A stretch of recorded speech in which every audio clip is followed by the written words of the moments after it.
So Ian, this is a big project, and it's turned out very well for a lot of people. What advice would you give to aspiring designers, students wanting to work on something like this? So I think I'd give them two pieces of advice. The first would be to get right into building. Don't spend too much time thinking, especially when you're earlier, on in the development process, because it's very easy to kind of fall into that trap. And so as soon as you come up with a question that you want to or need to answer, just get right to it.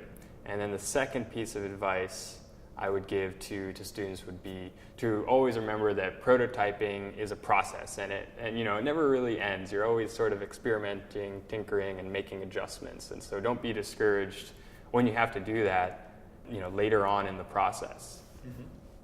So Craig, what advice would you give to students who are embarking on this prototyping process?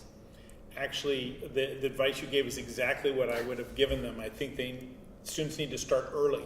When you have an idea, you get it down on paper and then move as quickly as you can into something that's three-dimensional. It gives you a sense of size, of doability, and then, record that, learn from it, make another one.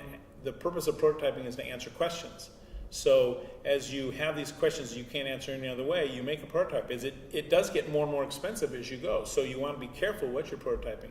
But the process of designing is about trying new ideas and expanding those horizons, and prototyping is a key part of that.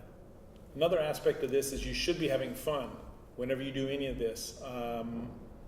It's an amazing process that brings change and improvement to many people's existence, and you should enjoy what you're doing, because it's important to do that as well.